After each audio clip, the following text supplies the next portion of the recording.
След дама пика, човека стана тиквеник. Дами и господа, нещо дойдех, тия хора ни объркват тук. Слушай, да те питам нещо, Тоби или какво си там. Точно така. Това оранжевото, знаеш ли какво символизира оранжевия цвят на Хелоуин? Какво? Ти ще кажеш. Аз съм тиквеник, Демек. Че съм тиква, ми казва тя. Нека го приемем, че е тиквеник. Сега на Тоби ще му подарим нещо много готино, въпреки че не можа да ни отговори. Ама ти не ми зададе никакви въпроси. Добре, друго ще питам.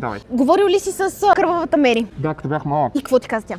Рано имаше едно момиче от втория етаж, който ме плашеше. И тя викаше дама пика и на следващия ден ме викам вкъщи, вика, виж, из червилото, с което беше написала там глупостите по огледалото. Реално имаше това червило на хладилника и тя ме наплаши, че дама пика е дошла. И аз бях малък суек и ти реши, че на Хелоуин трябва да носиш това с едната дупка в окото. Да, точно така. След дама пика, човека стана тиквеник. Да. Подаряваме му един видас, обаче ще трябва да си махнеш тази маска, има ли нещо нещо от тия енергизиращите поне, има ли? Или имаш айде са претенции. Аз съм много голям фен между другото на така видас. се гледай енергийната напитка. Това е много яко.